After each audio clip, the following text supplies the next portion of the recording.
Já me perdi, tentando me encontrar. Já fui embora, querendo nem voltar. Penso duas vezes antes de falar, porque a vida é louca, mano, a vida é louca. Sempre fiquei quieta, agora vou falar. Se você tem boca, aprende a usar. Sei do meu valor e a cotação é dólar, porque a vida é louca, mano, a vida é louca. Me pede pelo caminho, mas não paro, não. Já chorei mares e rios, mas não afogo, não.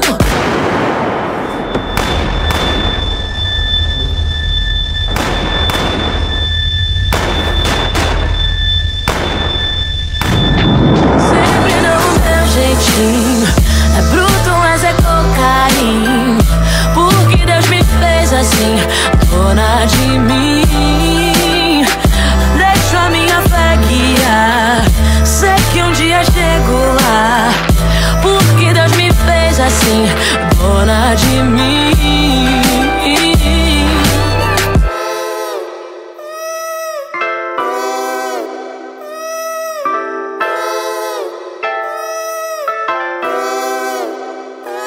Já não importa a sua opinião, o seu conceito não altera a minha visão. Foi tanto sim que agora digo não, porque a vida é louca, mano, a vida é louca. Quero saber só do que me faz bem. Papo furado não me entretém. Não me limite que eu quero ir além, porque a vida é louca, mano, a vida é louca. Me pede pelo caminho, mas não paro, não. Já chorei mares e rios, mas não afogo, não. Sempre dou o meu jeitinho, é bruto, mas é com carinho, porque Deus me fez assim, dona de mim. Deixo a minha fé guiar, sei que um dia chego lá, porque Deus me fez assim, dona de mim.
Boa noite, estamos ao vivo, com muita alegria, com muita satisfação.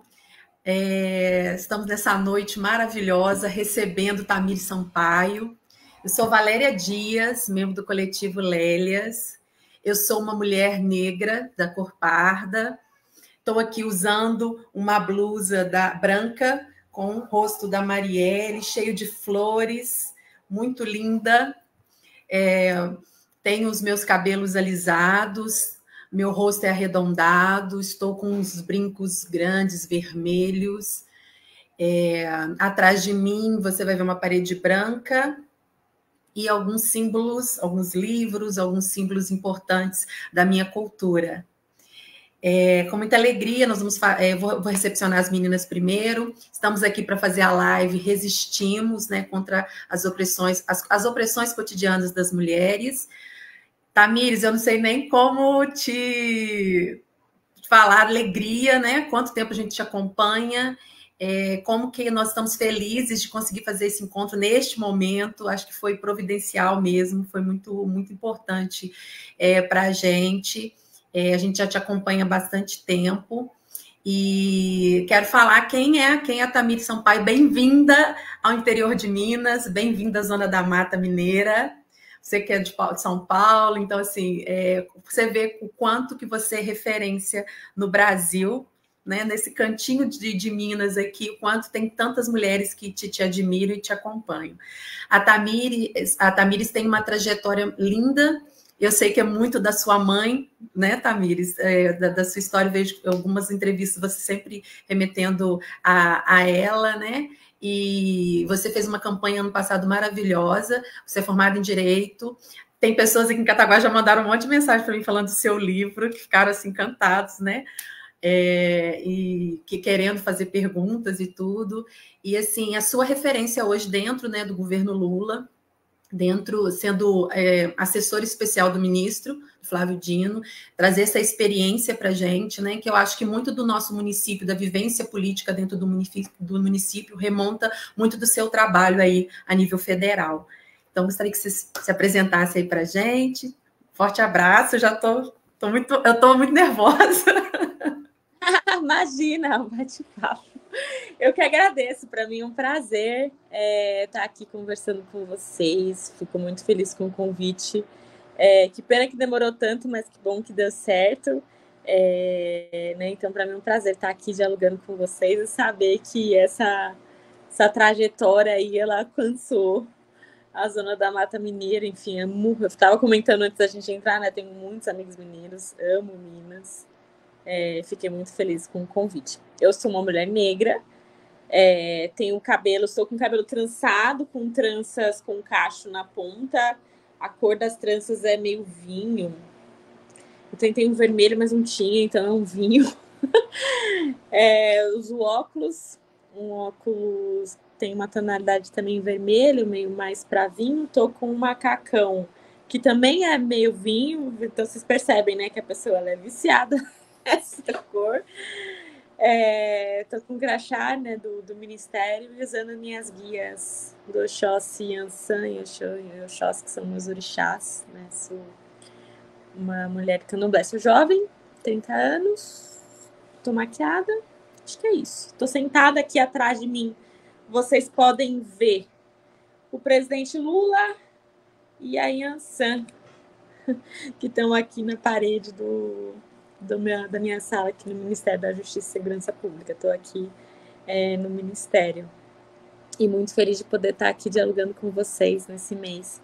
Finalzinho do mês da consciência negra, dentre os 21 dias, né, de luta pelo enfrentamento à violência contra a mulher. Então, acho que tem muita coisa boa assim, né, nessa temática aí que a gente pode dialogar. É isso, mais uma vez, gratidão pelo convite e estou ansiosa pelo nosso bate-papo aqui. Mari, se apresenta para a gente, do Coletivo Cefetianas. Oi, gente. Oi, Tamires. Oi, Valéria. Eu sou a Mari Moura, né? Meu nome é Mariana, mas todo mundo me chama de Mari Moura. Eu sou do Coletivo Cefetianas, que é lá do Cefet, né? E lá no Cefet eu faço o curso de Engenharia de Controle e Automação, curso superior. Eu tenho técnico em mecatrônica pelo Senai. E eu estou muito feliz de estar aqui, representando, né, a graduação em ensino superior pelo coletivo. E eu sou uma mulher jovem, de 27 anos, eu sou preta, tenho cabelos enroladinhos, meu rosto é um pouco arredondado, estou usando óculos, também estou com um fone, com o microfone aqui à mostra. Também tô com uma blusa aqui que tá bem calor, tô com uma blusinha de alcinha azul. E o meu fundo tá meio desfocado, é branco. E eu acho que é isso. A Maria Luísa caiu, ela deve estar voltando daqui a pouco, aí ela faz a apresentação dela na sequência. Nós vamos fazer o seguinte: nós temos 3 eixos para nós discutirmos, né? Que nós definimos. Lógico que a gente sabe que não vai esgotar o assunto, é simplesmente realmente para elencar mesmo, trazer a pauta. Porque o que para a gente que vive nessa luta política, nesse estudo, parece algo, às vezes, até trivial, que a gente já sabe, para a população, a maioria da população, às vezes, isso não é uma questão. Né? Então, acho muito importante a gente trazer esclarecimento e, principalmente, esse olhar, né, dentro do judiciário, né, já que a formação da Tamires vem do direito, né, atua nesse direito. Muito feliz de saber que você também é coordenadora, né, do programa... A gente sempre... do Programa Nacional de Segurança, né, Pública com Cidadania, isso, as ações, né, os enfrentamentos que são feitos dentro desse órgão, é extremamente importante, envolve muito a juventude, a gente quis muito trazer as meninas que estão na área de pesquisa, que estão na graduação. Ontem a gente fez uma troca, Tamires, que foi formidável. Foi muito lindo, foi emocionante ouvir a trajetória que remonta muitas nossas histórias, né? E para a gente é muito sério falar, né, a Mari ontem trouxe uma fala, até guardei, que falei com ela que eu ia usar para a gente abrir. Eu estou em um lugar que me esforço muito para estar. Isso foi muito forte ontem da troca que nós fizemos, quando a Mari falou isso, né, de todo o percurso que nós mulheres fazemos e ainda dentro da interseccionalidade, que é o nosso feminismo plural, que a gente batalha tanto, falar da situação das mulheres negras, né? E principalmente nós negros, como ocupamos espaços de poder, quando ocupamos espaços que normalmente a sociedade acha algo excepcional, extraordinário, quando isso precisa ser normalizado. Então, para abrir, eu gostaria que a gente tratasse do primeiro eixo, que vai ser violência contra a mulher, tipos de violência, casos atuais, efetividade da Lei Maria da Penha e a comoção pública seletiva. Vamos nós? Fácil falar muita coisa, né, Tabi? Desculpa. Seu áudio está fechado. E para eu não me perder. Vocês querem que eu fale sobre os tipos de violência? Tá. E os enfrentamentos mesmo, né? O que está sendo produzido de política pública, o que é interessante, né? Porque a realidade, eu posso tratar muito da realidade aqui da cidade, dentro da escuta que o coletivo se propõe a fazer com os órgãos aqui. Mas a nível macro, né? Você tem uma visão macro dessa situação, né?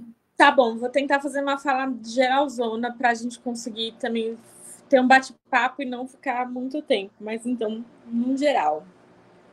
Primeiro, mais uma vez, agradecer o convite, né, de estar aqui com vocês. Acho que é fundamental a gente discutir esse tema.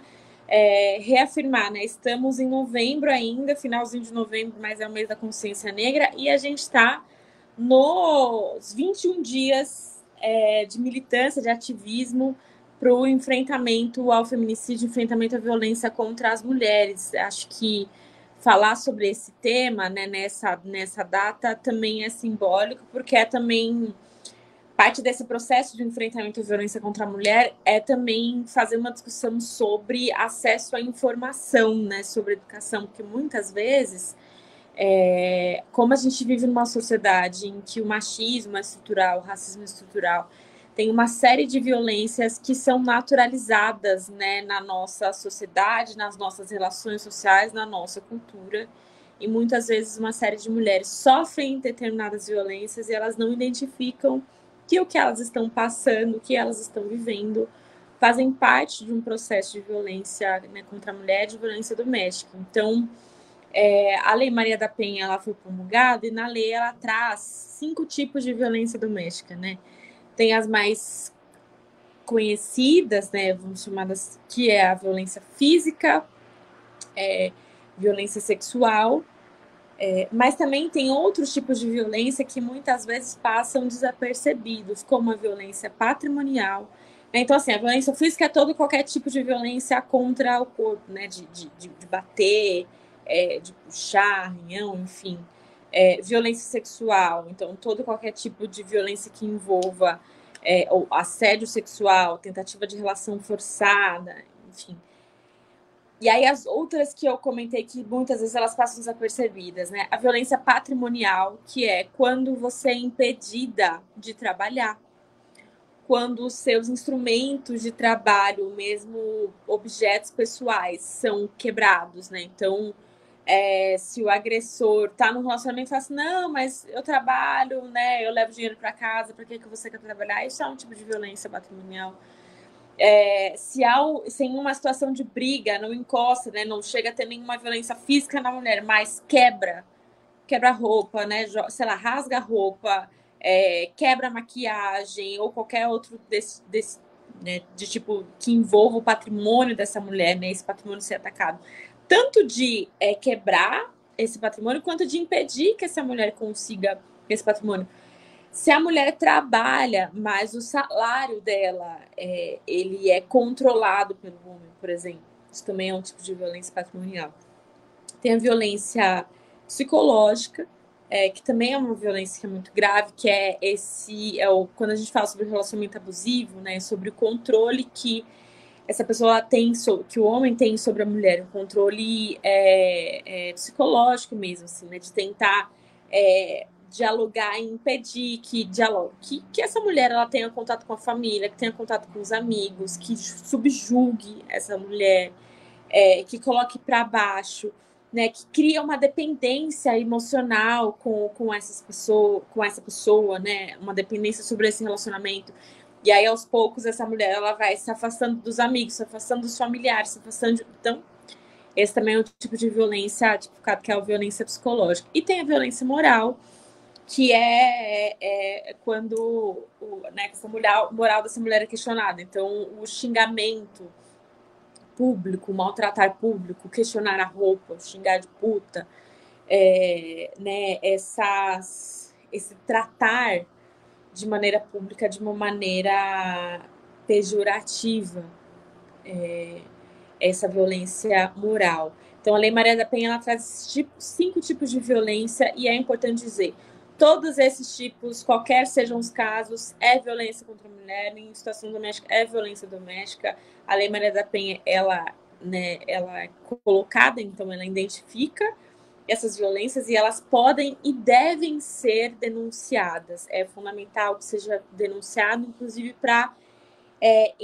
encerrar, ou pelo menos de alguma forma interromper o chamado ciclo da violência doméstica. Porque muitas vezes as pessoas falam assim, nossa, mas como que essa mulher aguentou essa situação, né, da violência? Eu nunca aceitaria esse tipo de coisa, mas como ela, né, porque a gente no Brasil tem infelizmente, tem uma perspectiva de tentar não só naturalizar a violência que essas mulheres sofrem, mas de culpabilizar a vítima por essas violências, né? Então, a mulher que foi espancada, a mulher que sofreu uma agressão física, psicológica, sexual, moral, patrimonial, mas é como se essa responsabilidade sobre a violência que ela sofreu fosse dela, e não é. E muitas vezes existe um processo de não entender quando isso acontece, né? Quando ela denuncia, e de subjugar no sentido de falar assim, mas eu nunca aceitaria esse tipo de coisa. E aí é importante a gente entender que um relacionamento, um relacionamento abusivo em especial, não é a todo momento agressor, né? O agressor de mulheres, ele não é a todo momento agressor, né? Um homem que agride uma mulher, ele não é 100% agressivo, muito pelo contrário. Muitas vezes, inclusive, a maioria dos casos, são homens que estão no trabalho, que são super legais com as mulheres do trabalho, que estão no bar, e é aquele cara que conta piada, e que brinca, e que curte, que a galera gosta. Muitas vezes, essa pessoa, dentro de casa, reproduz comportamentos abusivos. E aí, por que é importante dizer isso? Para a gente entender uma dinâmica chamada ciclo da violência contra a mulher, né? E esse ciclo, ele mostra para a gente, muitas vezes, o porquê que mesmo em situação de violência, muitas mulheres continuam nesse relacionamento, inclusive muitas vezes por não identificar ou às vezes por acreditar que esse ciclo de violência acabou, né? Que foi um momento e que passou. Né? E o ciclo da violência, ele traz para a gente 3 períodos, né? Tem um momento do aumento da tensão, que é quando se inicia, muitas vezes, inclusive, né, processos de violência psicológica, de violência moral. Então, quando tem algumas brigas, e aí, a partir do momento de aumento da tensão, tem um segundo momento, que é o da explosão, que é quando acontece a violência física, né, que essa mulher ela é agredida, ou seja, a explosão. Mas na sequência tem um outro momento do ciclo, que é o ciclo da lua de mel, que é a partir do momento em que a violência física, sexual acontece, esse agressor, ele chora, pede desculpa, diz que nunca mais vai acontecer, fala que ama, traz presente às vezes, né, muda completamente. E aí é importante falar sobre esse ciclo, porque muitas vezes o tempo de passar de um momento para o outro é muito longo. Né, o momento da lua de mel para o aumento da tensão, do aumento da tensão para a explosão, às vezes demora meses, às vezes demora anos. E aí, ao passar do tempo, esse ciclo vai ficando cada vez mais rápido, né? O passar de um ponto do ciclo para o outro vai ficando cada vez menor o tempo. E aí, de anos passa para meses, de meses passa para dias, de dias para horas. E aí, o encerramento do ciclo da violência doméstica tem 2 formas de acabar. Ou a mulher identifica que ela está em um relacionamento abusivo, denuncia e sai desse relacionamento. Ou esse aumento de tensão, ele vai se aprofundando, vai se agravando, até que essa mulher sofre um feminicídio.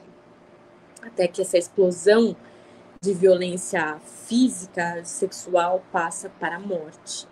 Então, é importante a gente identificar tanto quais são os tipos de violência, quanto entender esse ciclo da violência, para não subjugar essas mulheres, para ter acesso a essas informações, para entender que o que está passando com essas mulheres é violência e para denunciar, para que as mulheres denunciem. Eu já participei de vários debates e aulas, cursos, em especial com a Patrulha Maria da Penha, que eu ajudei a coordenar em Diadema, quando eu fui secretária adjunta de Segurança Pública lá, em que as pessoas simplesmente não sabiam que violência psicológica, patrimonial, moral, era violência doméstica também. Então, tem muita gente que não sabe que esses tipos de violência, eles existem e que eles podem e devem ser denunciados. E mais ainda, para as pessoas que estão no entorno, para vocês que estão identificando que tem alguém, uma amiga, um familiar, um conhecido, um colega de trabalho, que está nessa situação, porque muitas vezes essas mulheres, elas não têm acolhimento, e ao não ter acolhimento, não tem força para fazer essa denúncia. Porque quando a gente fala sobre como é estrutural e como é naturalizado essas violências, é também sobre como a sociedade reage às denúncias que essas mulheres fazem. E muitas vezes a sociedade reage culpabilizando a vítima e revitimizando essa mulher que sofreu violência, né? Então, é fundamental entender quais são os tipos de violência e é fundamental entender o ciclo para que a gente consiga ajudar, fortalecer, né, e garantir que essa mulher seja acolhida ao fazer a denúncia sobre isso. E aí, né, hoje eu comentei, né, sobre esses dias de ativismo pelo enfrentamento à violência contra a mulher, que faz parte de um processo de campanha para dar visibilidade aos tipos de violência, ao ciclo da violência e às políticas públicas que existem para fazer essa denúncia, né? Então, a gente tem delegacias especializadas às mulheres que foram criadas para garantir o atendimento especializado para essas mulheres, e o atendimento especializado é fundamental para que essa mulher que sofreu a agressão, ela de fato tenha esse acolhimento. Mas é também importante dizer que se no seu município, no seu bairro, não tem delegacia especializada, qualquer delegacia pode e deve receber a denúncia de violência contra a mulher. Isso é fundamental, porque muitas vezes as pessoas falam, mas eu não tenho delegacia da mulher aqui no meu bairro, como que eu faço a denúncia? faça denúncia na delegacia que tiver, na delegacia comum. Porque todos os agentes de segurança têm fé pública e eles são obrigados a receber essas denúncias. A delegacia especializada ela é importante porque tem um processo de funcionários que estão formados para garantir esse atendimento especializado, né, para esses casos específicos, mas as delegacias comuns também podem receber. No âmbito do governo federal, já na gestão da presidenta Dilma e agora com o presidente Lula, a gente retomou, e nessa atual gestão da ministra das Mulheres, Cida, e do ministro da Justiça, Flávio Dino, foi feita uma parceria do Ministério da Justiça com o Ministério das Mulheres para a construção de 40 casas da mulher brasileira, para a gente conseguir levar esse equipamento para o Brasil como um todo, para pelo menos todas as capitais, né? E a Casa da Mulher Brasileira é um equipamento físico de serviços públicos que reúne no mesmo lugar, em alguns casos, né, reúne o Tribunal de Justiça, ou seja, o juizado, a vara, né, de violência doméstica, reúne promotor de justiça, defensoria pública, a delegacia especializada da mulher, assistente social, psicólogos, um espaço para acolhimento das vítimas, inclusive para dormir, um espaço de acolhimento para as crianças, né, para os filhos e filhas dessas mulheres que sofreram violência. Por quê? Porque muitas vezes a mulher, quando ela sofre violência, ela precisa se deslocar em vários lugares, vai para o IML, vai para a delegacia, passa na assistência social e na psicóloga e não tem acesso à justiça, não tem condição de pagar advogado, aí precisa ir atrás de um defensor. E esse deslocamento é muito problemático. Muitas vezes impede que essa mulher ela tenha acesso. Então, ela, na Casa da Mulher Brasileira, ela tem acesso a todos esses serviços em um lugar só. Hoje tem 7 casas que estão em funcionamento e a gente está trabalhando para ampliar essas casas para o Brasil inteiro. Né, para além disso, e aí eu vou focar mais no âmbito do Ministério da Justiça e Segurança, porque são as áreas que eu coordeno, que eu tenho mais contato. Né? Então, a gente tem aqui o Programa Nacional de Segurança com Cidadania, que é um programa que eu coordeno, que é o PRONASS. O primeiro eixo do PRONASS é o eixo de fomento a políticas de enfrentamento à violência contra a mulher. Né? E a partir desse eixo, a gente promoveu essa parceria com o Ministério das Mulheres. A partir desse eixo, esse ano, a gente lançou um edital da Secretaria Nacional de Segurança Pública de fortalecimento às patrulhas Marias da Penha que existem no Brasil, tanto no âmbito da Guarda Civil Municipal quanto no âmbito das polícias militares. A partir desse eixo, a gente está construindo agora, vai sair agora no mês de dezembro, a retomada de um programa chamado Mulheres da Paz, que é um programa de formação e fomento, né, e multiplicação de defensoras populares, de agentes comunitários de justiça, nos territórios que têm o maior índice de violência. Então, a gente vai ter um processo de capacitação e educação em direitos, tanto de educação em direitos quanto em capacitação profissional, para garantir que essas mulheres façam atuação, e mulheres que, inclusive, já têm, né, liderança. Quem é de comunidade da cidade sabe que são as mulheres, as lideranças desses territórios que fazem e acontece. E a gente está junto com o Ministério das Mulheres, o Ministério da Educação, o Ministério do Trabalho, promovendo e retomando esse programa para a gente conseguir fortalecer, capacitar e fortalecer essas mulheres para que elas, inclusive, levem a informação, né, não só sobre os tipos de violência, o ciclo, mas também sobre como elas têm acesso à justiça, né, como elas conhecem esses equipamentos públicos, como a Casa da Mulher Brasileira, como a Defensoria Pública, como o Ministério da Justiça, né, como as delegacias especializadas, como os CRAS e CREAS, né, o Centro de Referência e de Atendimento, o Centro de Referência da Mulher.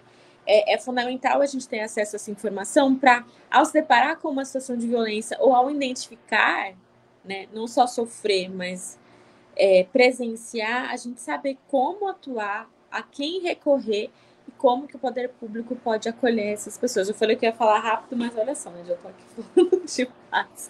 Mas acho que no geral usamos sobre isso.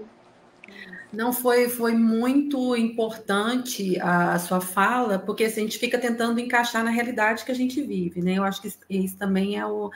E aqui em Cataguases, essa estrutura, a gente precisa muito dessa estrutura. E quando você fala de capacitar as pessoas que lidam diretamente com essa preocupação do governo, porque exatamente, né? Na ponta que, quando a mulher é um vizinho, às vezes, e é esse agente comunitário mesmo, essa pessoa, a gente já percebe muito esse movimento dentro da cidade de Cataguases, né?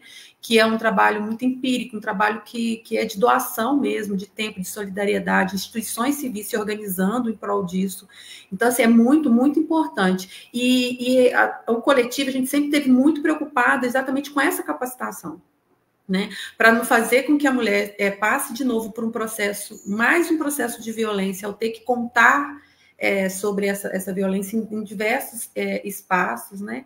E realmente a questão da patrulha é muito complexo. Ao conversar com as instituições também, com os membros, os técnicos das instituições, é comum ouvir um cansaço, sabe? Porque é um trabalho cotidiano, é uma rotina muito pesada e que esses próprios profissionais também se colocam em risco. Então, para a gente ouvir, né, que o governo federal tem essa preocupação, e eu ouvi também de uma amiga que é advogada, ela veio comentando sobre muito forte a questão da renda, né? Das mulheres que estão em situação aqui na nossa cidade, muito forte, delas não terem como se livrar desse ciclo, porque elas são dependentes financeiramente do parceiro. Então, isso é a questão da gente pensar políticas públicas de renda básica, acho que atenderia muito a isso.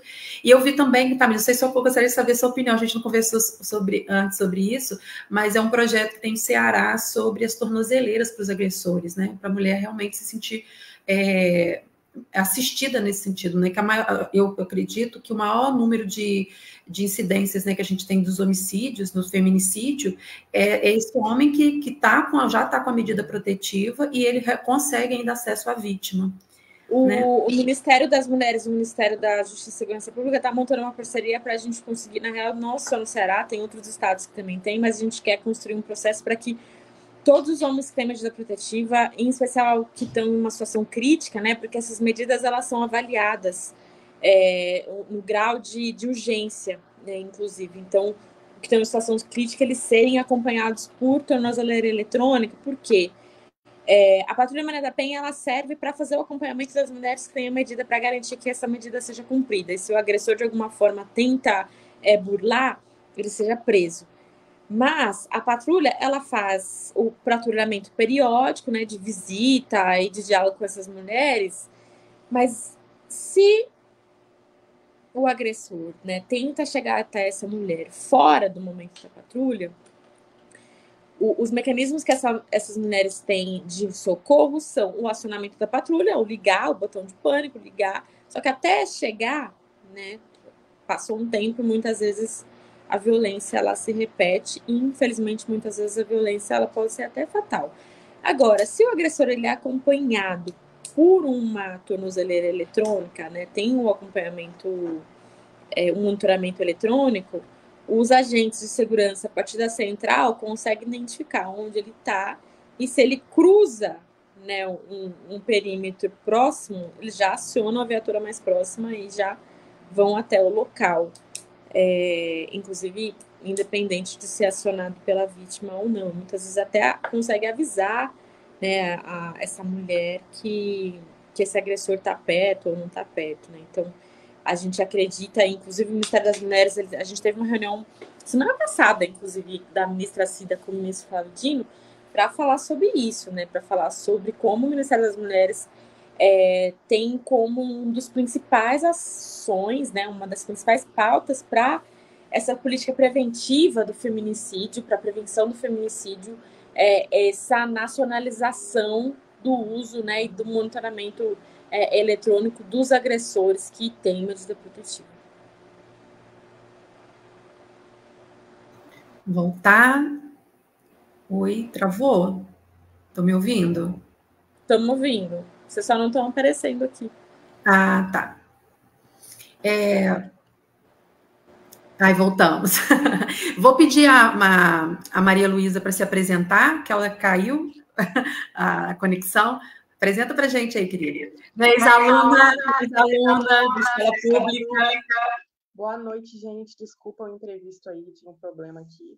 Mas, enfim, eu me chamo Maria Luísa, tenho 18 anos, sou estudante do ensino técnico, profissionalizante do Cefet, atualmente curso 2º ano, eu sou uma mulher negra, tenho cabelo preto, olhos pretos, e eu estou com o cabelo trançado e vestindo uma blusa vermelha com a logo do Cefete Anos, que é o coletivo que eu participo, estampado nas cores amarela e branca. Aqui. Vamos passar para o nosso segundo eixo. Lógico, eu teria muito mais coisas para a gente falar sobre o tema. A gente já falei de início, vou repetir. A nossa intenção aqui realmente é explanar, falar um pouco, né, sobre o que tá sendo planejado, o que está sendo pensado, né? E aí o segundo tópico é a invisibilidade do trabalho de cuidado, que foi tema do Enem 2023. E por que a questão está intimamente ligada ao gênero feminino, né? Por quê? Os casos atuais de trabalho análogo à escravidão. As meninas ontem até viraram para mim e falaram assim, Valéria, mas o que tem a ver, não foi, Maria? O que tem a ver o trabalho análogo à escravidão com a questão do cuidado e tudo, né? Mas é porque a gente confunde muito as pessoas, principalmente no Enem, né, nas redações, o comentário que a gente escuta na sala de aula, né, dos alunos que estavam preocupados, voltaram, que eles não tinham pensado sobre a temática e relacionaram muito ao trabalho doméstico, e não é só, o trabalho do cuidado não é só isso, né? Então, Tamires, o que você pode falar para a gente?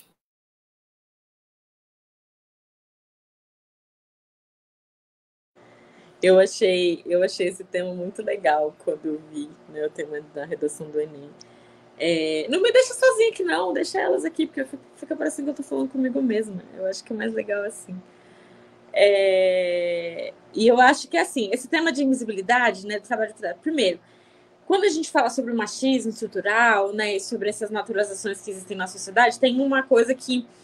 E sobre as violências contra as mulheres, tem uma questão anterior que está relacionado às dinâmicas sociais e os trabalhos de gênero, né, os papéis de gêneros que foram historicamente colocados, né? Então, quando a gente começa, e eu quando comecei a militar mais ativamente no movimento feminista, né, em partido político, movimento negro, comecei a estudar sobre divisão sexual do trabalho. E aí tem uma dinâmica muito louca quando a gente aprende sobre a divisão sexual do trabalho, que é essa divisão e o papel das mulheres e dos homens na sociedade e o papel no espaço público e no espaço privado. E aí tem exemplos que a gente vê que são até pegadinhas, né? Acho que, por exemplo, quando a gente fala sobre o homem público, né, você pensa no político, né, você pensa num ator, né, que tem uma representação simbólica, etc. Agora, se você falar na mulher pública, aí você já pensa na puta, né, numa pessoa que utiliza do seu corpo, né, para que vende o seu corpo muitas vezes. Isso está relacionado a essa dinâmica de divisão sexual do trabalho, porque para as mulheres, historicamente, foram relegadas as dinâmicas dos trabalhos no local privado, né?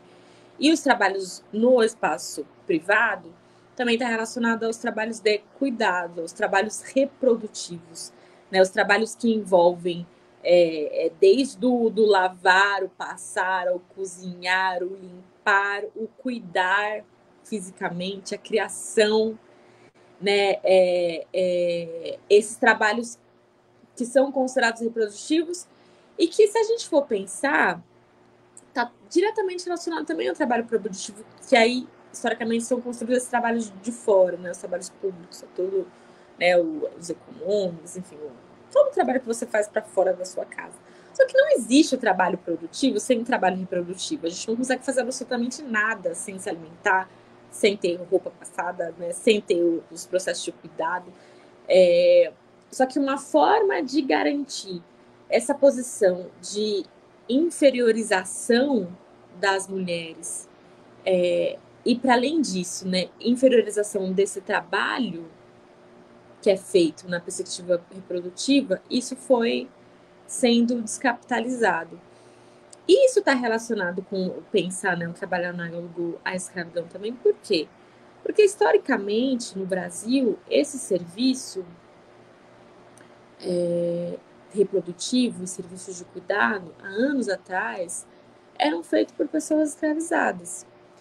E quando a gente fala sobre o racismo estrutural no Brasil, sobre como ele tem relação até os dias de hoje, A gente dialoga sobre o período da escravidão e é importante entender isso, porque parte dos trabalhos que eram feitos por pessoas escravizadas há anos atrás, há séculos atrás, são trabalhos que até os dias de hoje são mal remunerados, são trabalhos que até os dias de hoje a gente tem brigas e brigas para garantir o direito trabalhista, porque passam por um processo de naturalização, de objetificação e passam por um processo, né, de desqualificar a atuação, né, desse trabalho, de desqualificar quem o faz, de desqualificar uma perspectiva de gênero, né, e inclusive também uma perspectiva de raça.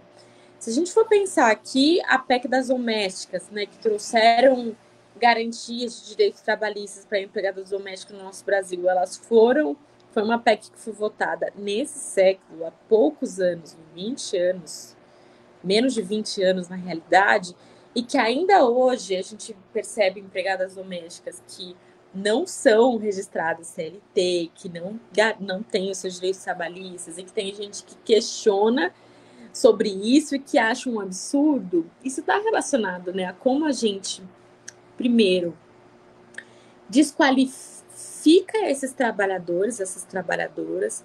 Segundo, ainda segue uma lógica de objetificação e animalização desse trabalho que lá atrás, né, eram feitos por pessoas escravizadas.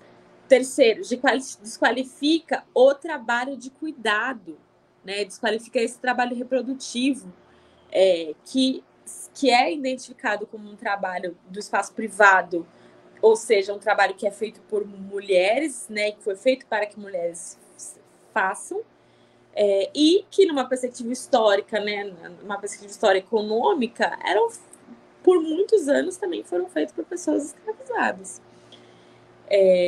Então, só que aí, para além disso, né, a gente tem aqui no Brasil, a gente tem na Argentina, a gente tem na América Latina, coletivos feministas fazendo uma discussão sobre economia do cuidado, fazendo uma discussão sobre como a gente consegue trazer um debate sério sobre esse trabalho, fazer um debate sério sobre como não existe trabalho produtivo sem um trabalho reprodutivo, como esse trabalho de cuidado é um trabalho, precisa ser identificado como tal.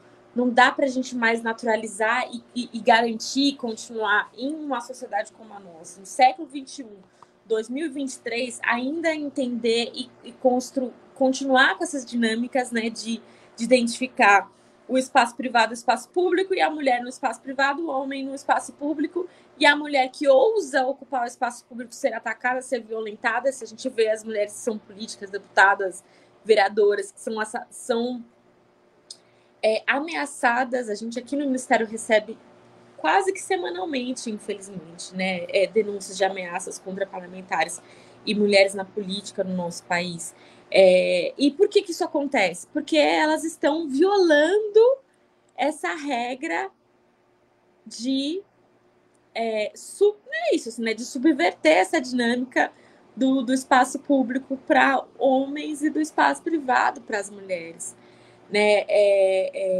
Então, enfim, pode estar parecendo meio confuso o que eu estou dizendo, mas esse é um tema que dá para a gente fazer uma série de discussões, assim, né? Tanto sobre essa questão da divisão sexual do trabalho, quanto essa questão, né, que traz, né, a posição, né, de quais são os espaços historicamente que as mulheres são relegadas e que os homens são relegados, e de como a gente precisa quebrar essa estrutura, né, de divisão sexual do trabalho, de espaços relacionados a gênero, e para além do quebrar, passar a valorizar trabalhos que historicamente foram desvalorizados, para entender o valor que esse trabalho tem e identificar isso como trabalho também, para que inclusive ele seja remunerado, porque é um absurdo que mulheres que passam a vida inteira em casa, lavando, passando, cozinhando, cuidando, garantindo a existência dos filhos e garantindo a existência dos maridos,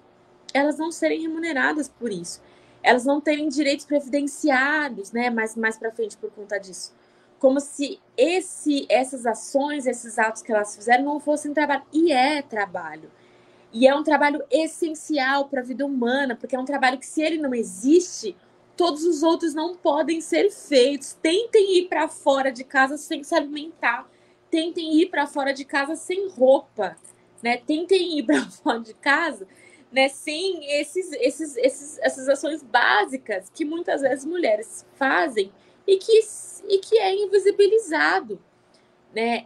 E aí a gente tem aqui, inclusive, ao fazer uma discussão sobre economia do trabalho, a gente também está fazendo uma discussão, né, sobre como a gente consegue valorizar esses atos, né, que acontecem, inclusive numa perspectiva do direito econômico, inclusive numa perspectiva previdenciária. A gente tem na Argentina, se não me engano, um projeto que foi aprovado, inclusive, de remuneração desse trabalho. A gente tem hoje no Ministério das Mulheres uma secretaria que é voltada diretamente para isso, para a economia do cuidado, com foco nas mulheres. A gente tem no Ministério do Desenvolvimento Social e Combate à Fome também uma secretaria que é voltada para a discussão da economia do cuidado, porque esse é um tema do futuro, né? O governo federal, o poder público não pode mais, né, se evitar, enfim, né, de fazer uma discussão séria sobre essa temática, né, de como a gente consegue produzir política pública e garantir direitos, tanto numa perspectiva previdenciária, trabalhista e financeira, né, para esse trabalho, né, que é feito, esses atos que são feitos e que historicamente foram invisibilizados, historicamente foram desconsiderados. Tem um comentário aqui de uma amiga nossa, assistente social, a Mariana Mendonça. Ela está falando que, sem contar que recebemos menos apenas por sermos mulheres, né? E eu gostaria de fazer um parênteses também na sua fala, Tamires. A gente tem vivido aqui uma reclamação comum que chegou até o coletivo, que é relacionada a uma lei federal. Agora me fugiu aqui, se der para o coletivo, ou alguma das leis colocarem aqui, com relação, por exemplo, a questão do cuidado, né? E principalmente da mulher, que nos é imposto, né, socialmente, culturalmente, esse cuidado, da gente ter que abrir mão, às vezes, da nossa profissão, abrir mão de algum momento da nossa vida para cuidar, né, para sermos mães, para cuidarmos dos nossos pais, né, porque, né, a gente, a família estando com idosos, né, esse trabalho do cuidado também é muito forte com relação a isso. E pensar que a nossa população também está envelhecendo, então isso é muito, muito sério para se pensar. E no caso, o que pintou para a gente foi a questão com o magistério. Existe uma lei que você pode ter uma redução, você continua recebendo seu salário, né? Por isso que eu queria que elas colocassem ali, que não me vem agora à cabeça, sou péssima com números. Então, assim, você consegue a redução da sua carga horária recebendo para você poder cuidar, você comprova, né, com o laudo do seu filho e tudo, né, que você tem que acompanhá-lo, mas com nós professoras, nós não temos esse direito, porque só pode ser descontado em horas extra-classe, e normalmente esse horário de extra-classe é noturno, um horário que não é o horário, né, recorrente durante o dia, que é o horário que essa criança ou a pessoa idosa precisaria, né, mas normalmente é ligada aos filhos, né. E isso tem chegado muito para a gente, sei que todas, né, são lutas que a gente vem travando dentro do feminismo, então, assim, eu gostaria que você pudesse também falar sobre. Não sei se essas meninas vão conseguir aí pegar, colocar a lei, que é 9 alguma coisa. STF, a redução de jornada para servidor que tenha filho com deficiência. Tá o link aí. Parece que travou. Oi? Você me ouvindo? Oi. Agora sim. Voltou, Tamires. Tá. Eu acho que como eu estava dizendo, assim, acho que tem algumas decisões, e é por isso que eu reforcei a importância do poder público executivo, e aí citei tanto tem no Ministério do Trabalho também uma secretaria que é de economia solidária, mas também faz uma discussão sobre economia de cuidados. Então, a gente tem no Ministério do Trabalho, no Ministério do Desenvolvimento Social e Combate à Fome e no Ministério das Mulheres, secretarias, diretorias, coordenações que estão, durante o ano, formulando política pública e pesquisando experiências de fora do Brasil para identificar como a gente consegue implementar aqui, visando isso. Porque, no limite, se o Poder Executivo não responde, o Poder Judiciário, ao ser indagado e ao ser questionado em situações extremas, acaba tendo que dar uma resposta imediata, né? E aí quem tem de fato prerrogativa da formulação de política pública é o Poder Executivo, né? Então é fundamental que a gente tenha respostas concretas que garantem às mulheres a possibilidade de viver, né, de conseguir se sustentar e de ter essa remuneração a partir do trabalho que são feitos. É como você comentou, né? A gente tem históricos gigantes. Eu vi um dos comentários aqui, né? Até quando as mulheres fazem o mesmo trabalho e recebem menos. Né? Esse ano foi aprovada uma lei da igualdade salarial e é surreal que a gente tenha que fazer uma lei federal para garantir que mulheres e homens que fazem o mesmo trabalho recebam a mesma coisa. E muitas vezes a gente tem informação de casos de mulheres que não são contratadas para determinados serviços porque elas podem engravidar, né? E porque elas podem ser mães. O que mostra o quanto que essa relação do trabalho de cuidado com o filho, os homens eles são afastados dessa responsabilidade, né? É sempre relegado às mulheres isso. E isso vai desde a licença maternidade ao tempo de licença paternidade, que para as mulheres, né, em alguns casos vão até 6 meses, e para os homens 5 dias, né, como se só nos 5 primeiros dias o homem fosse responsável por garantir isso, quando não. Né? A licença, se a gente fosse pensar numa perspectiva em que os dois, tanto o homem quanto a mulher, têm a responsabilidade dessa criança que acabou de nascer e dos cuidados que essa criança precisa, os dois deveriam ter um tempo de licença igual, né? A partir daí, né? Você já vê aí, do tempo de licença maternidade versus o tempo de licença paternidade, essa diferença que existe, o quanto que historicamente, culturalmente e, inclusive, às vezes, muitas vezes na letra da lei, já existe essa diferenciação, né? E essa responsabilização maior sobre a mulher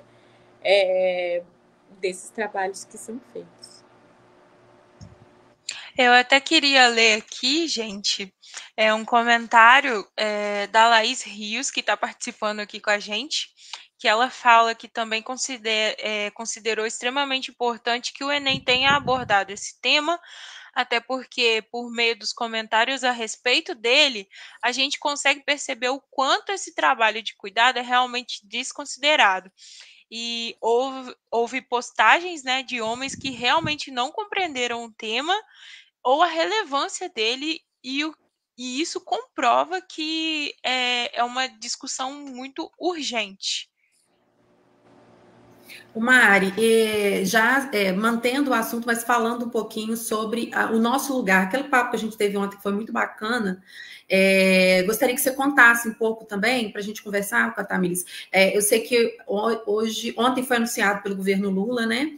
20 bilhões, né, que vão ser investidos para a manutenção dos alunos no ensino médio. E a gente sabe, como as meninas não estavam comentando, elas já passaram para a graduação, né? E o quanto que esse lugar é tão complicado de se manter, né? O quanto que a saúde mental das pessoas negras são afetadas, e elas, enquanto mulheres negras, ainda enfrentando a barreira de estarem na área de exatas. Então, queria, Mário, que você comentasse um pouquinho. Acho que a Tamires também deve ter enfrentado muito isso durante a trajetória dela dentro do judiciário. Então, que a gente falasse um pouquinho disso para a gente passar para o próximo tema, pode ser? Sim, sim. Eu vou tentar, assim, falar rapidinho, né? Porque se deixar eu vou falando. A minha experiência como mulher, né? A minha geração é um pouco mais atual. Eu peguei o finalzinho ali da década de 90, né? Eu sou de 96. Então, eu tenho muito desses costumes antigos por causa dos meus pais, mas também eu fui evoluindo com o tempo, né, junto com a minha geração, e eu tive logo de cara essa pressão já quando eu estava saindo do ensino médio, que era para eu ter um trabalho meio que predeterminando a minha vida, né? Eu precisava terminar os meus estudos, meu ciclo básico, depois arranjar um trabalho, casar, ser mãe, né? Ter a minha família, e aí acabou. eu tive muita dificuldade, né, de ser introduzida nesse meio acadêmico, justamente porque eu não sabia, eu não tinha muita instrução. Os meus pais foram operários, né, eles são aposentados, então, assim, eles queriam o básico mas a minha mãe sempre incentivou muito a gente a estudar. Só que aí, quando eu entendi, né, a questão de estudar, que o conhecimento é algo que transforma nossas vidas, né, a educação, eu já estava um pouco mais velha e aí eu não tive muito apoio.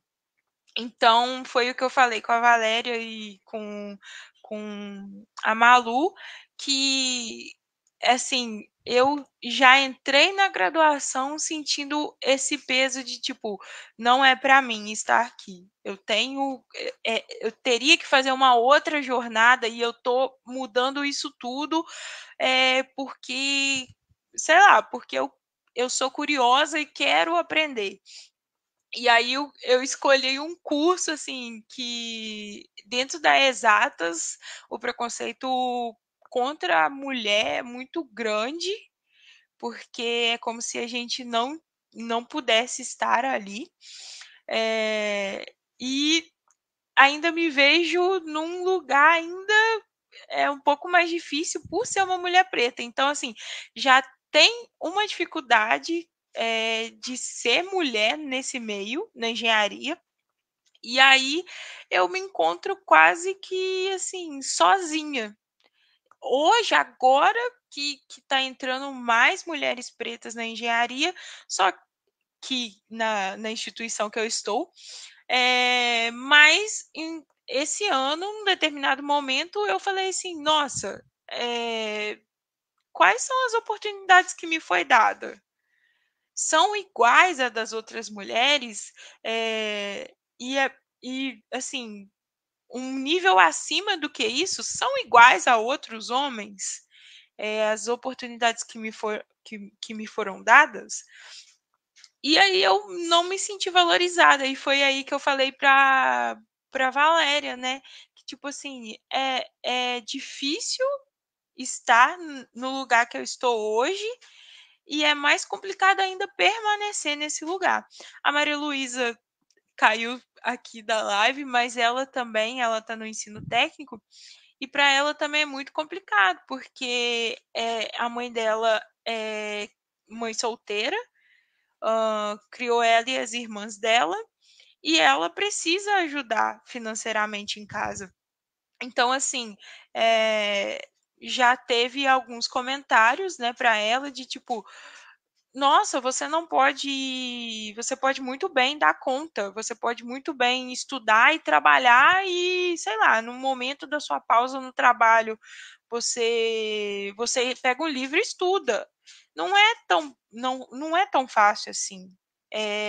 Então, assim, a gente tem que dar conta de tudo, e isso foi imposto a nós e está relacionado diretamente com essa questão do cuidar, né? Do trabalho do cuidar.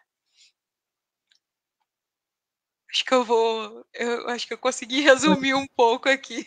Foram falas muito, muito fortes ontem, sabe? E elas falaram muito isso, sabe, Tamires? A comparação. Eu também vivo e vivi, né, isso, e até eu comentei com elas pela diferença de idade. Elas comentaram muito também da diferença, né? A Maria Luísa falou ontem, foi muito, né, que ela foi minha aluna numa escola pública, e ela falou que ela era a melhor aluna da sala, e aí ela vai para a federal e ela se sente a pior aluna da sala. Ela não pode participar das comemorações porque ela está ocupada, né, e assim, são falas que a gente, estatisticamente, a gente tem comprovações, né, mas quando a gente humaniza, colocando esse indivíduo, essa pessoa, e ontem foi muito forte para a gente. As nossas pautas são, né, a gente parte para o coletivo, mas nós somos mulheres negras muito diferentes, com trajetórias de vidas parecidas às vezes, mas também a gente precisa ter o nosso individual, né, sermos respeitadas no jeito da gente ser, de forma também individual, que isso também, nós negros somos sempre colocados como uma coisa só, né, as pessoas olham para a gente e nos julgam de um mesmo ponto, de um mesmo lugar. Então, eu queria um pouquinho que você falasse sobre isso. Não, acho que eu não tenho nem muito o que falar. Eu acho que é exatamente isso mesmo, assim. A gente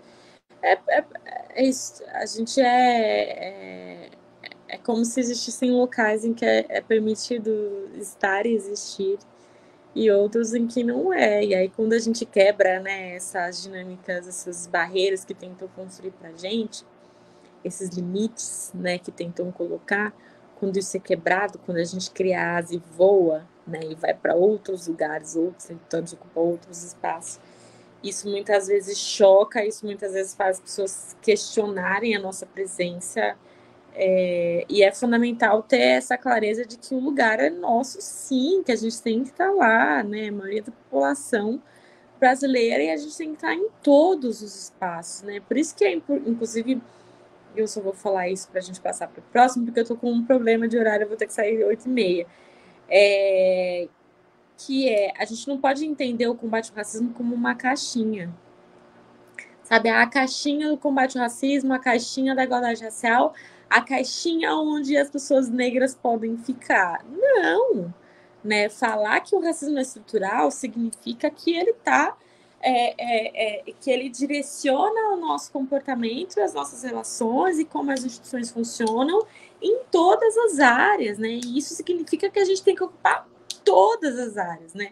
Da economia, a medicina, da segurança, a justiça, da cultura, a educação, da economia, a engenharia, absolutamente todas as áreas é importante a gente estar, porque inclusive a gente traz outra perspectiva, outros conhecimentos inclusive que são ancestrais nossos que produziram e que muitas vezes foram apagados, né, da história.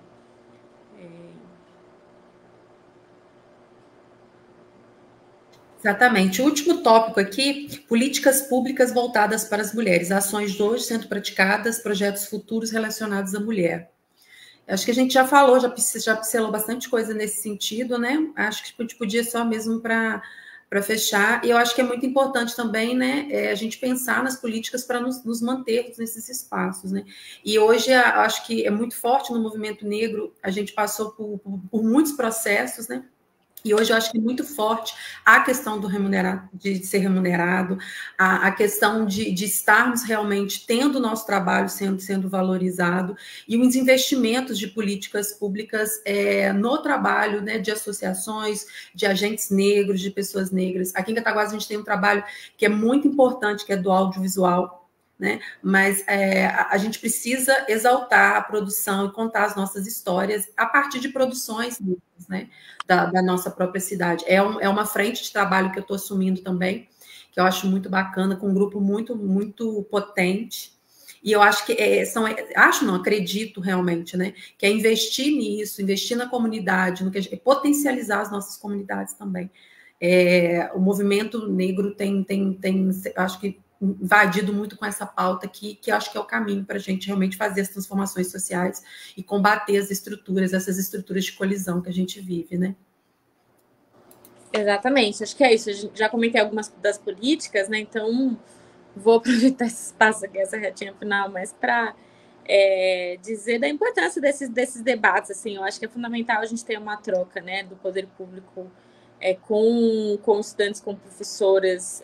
Sempre que eu sou convidada para falar em universidade, em escola, eu tento dar um jeito para me organizar e para falar, porque eu acho que eu comecei uma atuação na política acompanhando a minha mãe, né? Vocês falaram da minha mãe, eu sempre falo dela, a importância dela na minha vida. Mas eu comecei a me enxergar como uma pessoa ativista, militante na faculdade. E isso aconteceu porque eu me deparei com uma situação que eu nunca tinha me deparado, que eu vim de escola pública da Zona Leste de São Paulo, historicamente sala de aula de pessoas como eu, de jovens negros periféricos, de repente fui parar numa universidade privada, de classe média alta, que de 80 alunos, só 3 alunos eram negros, e aí você fica se questionando, inclusive, se você tem que estar naquele espaço, se você é um impostor, né? É um estranho no ninho, isso é muito bizarro.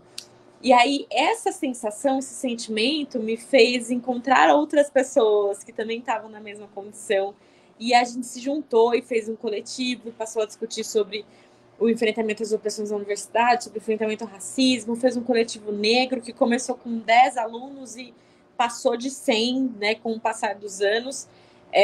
E é fundamental a gente se organizar em coletivo para entender que esse espaço é nosso, né? Então, eu sou uma defensora fervorosa do movimento estudantil e da organização de estudantes, e eu também sou uma defensora fervorosa da articulação do professor com o estudante, né? Eu acho que essa relação ela é fundamental.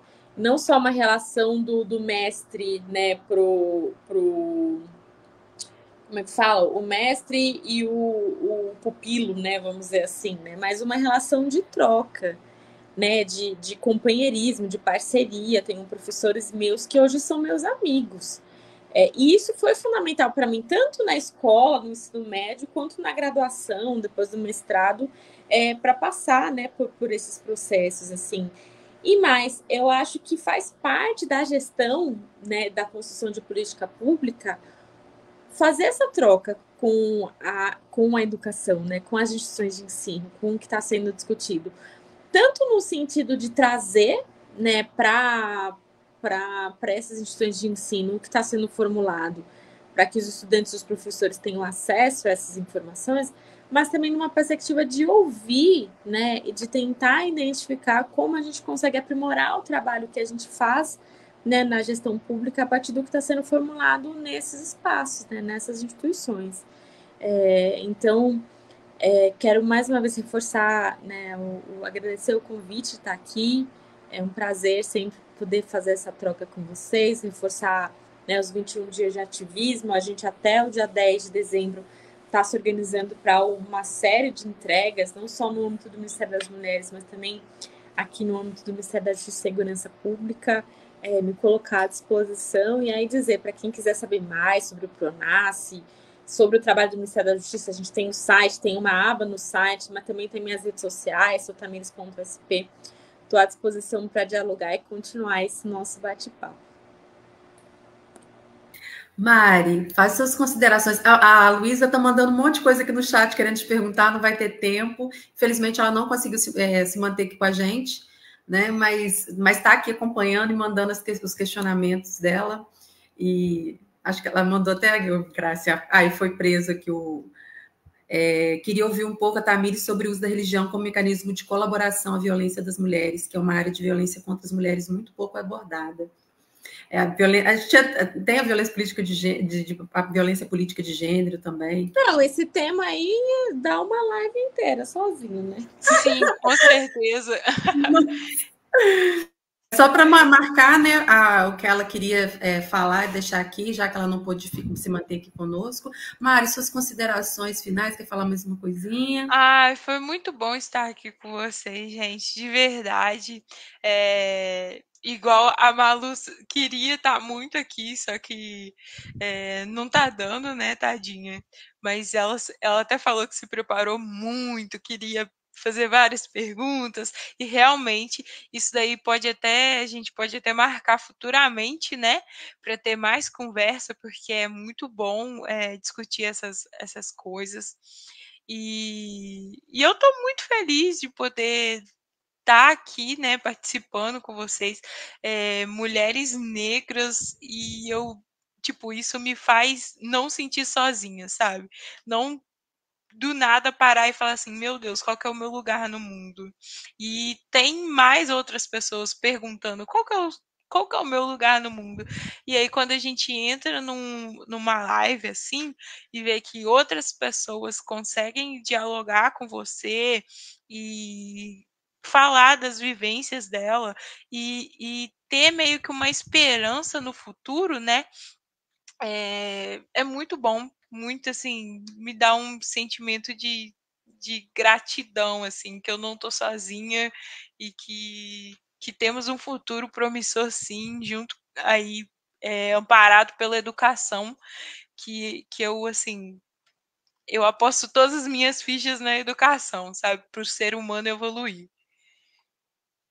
E agradecer a Tamires também. Obrigada, Tamires, por estar aqui hoje. Tamires, eu sei que você já está com o seu tempo apertado, queria te dar mais, né, para que você fizesse suas considerações finais, para nós nos despedirmos. Já agradeço muito a sua disponibilidade, a sua humildade, né, de você se propôs estar conosco aqui, né? Nós somos aqui um coletivo aqui pequenininho, né, nesse interiorzão aqui, mas muito obrigada, nossa, muito feliz mesmo de você estar conosco. Obrigada mesmo. Imagina, eu que agradeço, como eu comentei, acho que faz parte atuação de coletivos, né, como Lélias, como Cefetianas, eu acho que é fundamental, e quando eu puder ajudar, fortalecer, dialogar, estou sempre à disposição. É isso, gratidão. Obrigada. Gente, vamos nos despedir por aqui. Que bom que ficou muita coisa para a gente conversar, para a gente falar.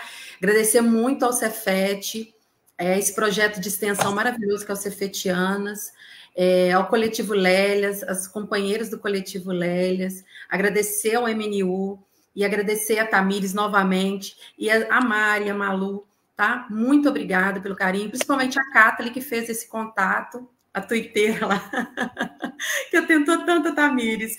Forte abraço, muito axé pra gente, muita luz, que a nossa luta é grande, mas ela vale muito a pena. Essa live a gente queria passar isso, muita confiança, muita alegria, porque a gente precisa da alegria para a gente continuar as nossas lutas diárias e vencer as opressões. Forte abraço. Abraço. Beijos.